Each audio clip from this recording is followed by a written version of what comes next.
We slow the game down. Allow our defense to set and play as much half-court basketball as we can. When you look at Tyrese Halliburton, where do you see his biggest strength, and how do you guard against him tonight? He just seems to be a winner. And that's not easy to guard against. He seems to be willing to just make whatever play is necessary to help his team be effective. It's not like, he's out hunting for anything. He's making the right play over and over again. I think that's why he's had the success that he's had. And the team has, exceeded people's expectations. I think a lot of that falls on his shoulders and the type of person he is, the type of leader he is, the type of basketball player he is. Sadie. Hi, Coach. I'm Sadie, and I'm a Cavs Kids Club junior reporter. Hey, Sadie. Nice to meet you.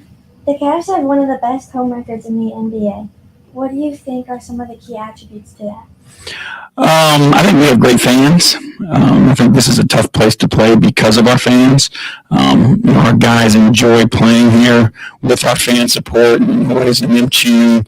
And you can kind of feel the energy. So it gives our guys a ton of confidence to go out and play hard because they know that's what our fans love to see. And what are you most looking forward to with this 6-game homestand? Christmas. How about you? Christmas. Kelsey Roos, The Athletic. JB, right now you guys are relatively healthy, but other than just the next man up mentality, what has allowed you guys to work through all the injuries you guys have dealt with and still be where you guys are in the East? The depth for sure. And what we've tried to establish is a system overall that's not just predicated on one individual guy. We obviously have some really talented basketball players, and that's not, a knock on those guys by any means. But, when you put in a system offensively and defensively, like everybody knows what to expect all the time.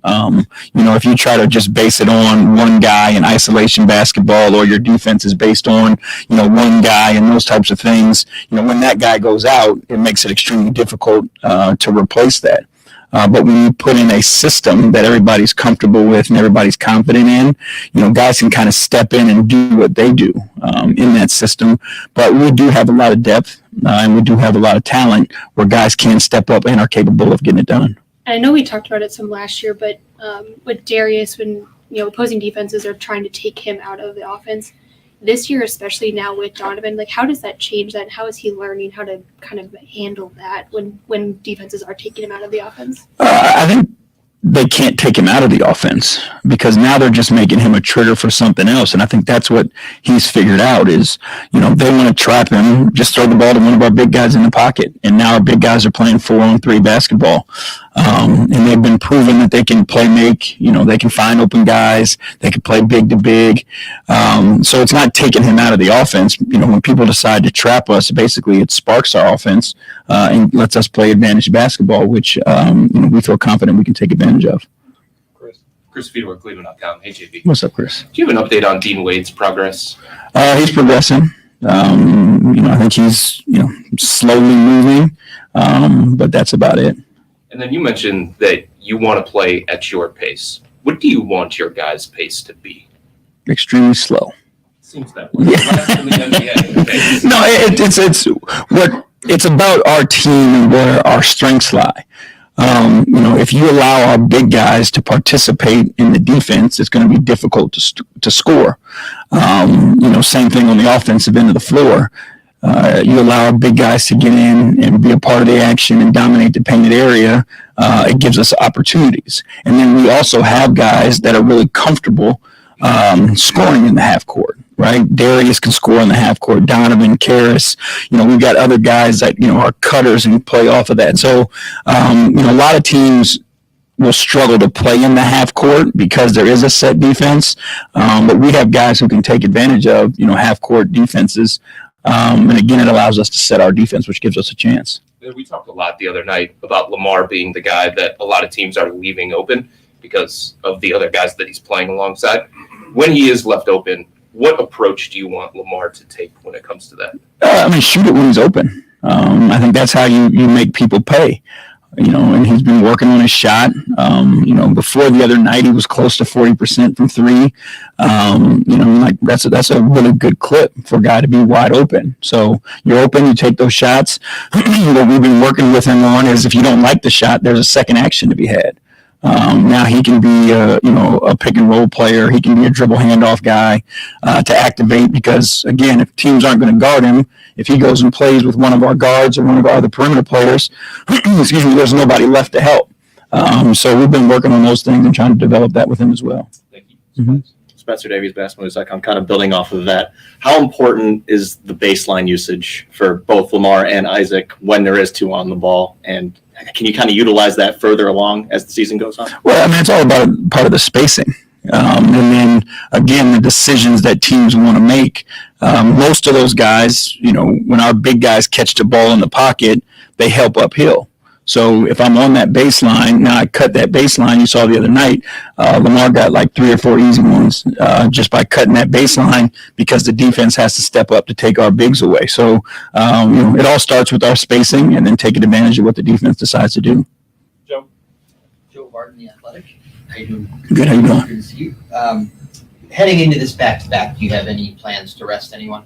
No plans at this point, no. But again, we'll always let the game dictate what happens. And then just somebody mentioned earlier, you're starting, I think, a six-game homestand, so you'll be here a lot and have some practice time in there. How much does that help Ricky kind of do the last bit of work that he has to do? A lot. It's just an opportunity for him to be with us, but at the same time have all the stuff that he needs medically, right, in the weight room. That's the difficult part about the road is hunting down all the things that he may need, the recovery tools and all those things. So us being here allows him to spend time with us, but then get all the, the medical stuff and the recovery tools that he needs also. So I think it'll be a good booster for him moving forward. You have back-to-back, so then you'll be off Sunday, and you play Monday. So I guess your next practice would be Tuesday. Would he, if you practice, would he actually be on the floor practicing with you guys? My assumption would be yes, but again, we'll just kind of see how much we do. And again, the difficult part for his comeback is finding how much 5-on-5 we actually do. Because you play Monday, Wednesday, coming off a back-to-back. How much 5-on-5 you're doing in practice. That's why, and I know they're gone next week, but it is such a benefit to have the charge, so close in here in town because he gets that experience as much as he can. Evan Damer, right down you. Glad to go up Joe's question a little bit. You are about to be a team with a clean bill of health, hopefully. How hard is that conversation to have with some of these guys who've been playing really well when they're getting more minutes in the rotation when there are other guys that are kind of coming back and there's only so many minutes to go around? It's difficult because those guys are competitive, but those conversations don't start, when we get healthy. An understanding of sacrifice because the team is greater than the individual, that started, in training camp. It started in September when guys were working out. And we have guys that have bought into that. Like the only thing that matters to these guys is contributing to a winning team. We're extremely fortunate to have guys that are high character that way. But it's not something that you can just dump on a guy in the middle of the season and expect him to be okay with it. So it's something, that environmentally we try to create, and guys have a great understanding of it. And it's a somewhat unique situation. It's the home with Dallas, which is a Western Conference team, and we played twice. Are there any just key adjustments or just things you're looking to see differently from your guys, just maybe tonight and tomorrow as well, just because he played Dallas a couple nights ago? No, again, we take every opponent, as who they are. And tonight our focus is Indiana. There are similarities in this team and Dallas. Obviously, they both shoot a ton of threes. They have a dynamic ball handler and playmaker. They have a catch and shoot player. Both teams. So, it's an easy game to game, easier, I should say, game to game, adjustment that you have to make because there are similar things that you can look to take away. Obviously, stylistically, it's a little different because of the tempo and the pace. Dallas is down there with us in pace. Obviously, Indy's up at the top of the league. I think they're 4th or 5th now in pace.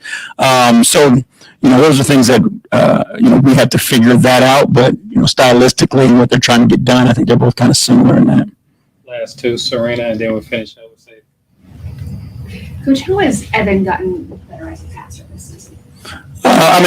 He's always been a really good passer. I think what's happening is the ball is finding him more, and he's getting more opportunities to make those decisions. Again, the more you have Donovan and Darius on the floor, teams have decided that they want to take those guys out of the game. So now the ball is finding him in positions where he gets to be a playmaker. So he's always been a high-level player. I just think now the ball's in his hands more to make more decisions. Say it. Do you think you would like to coach an all-girls team after dealing with boys all the time? I would. Yes, I should say that. Yes, for sure. Say it. You're welcome. Okay, just gonna wrap it up. Thank you, guys. Thank you.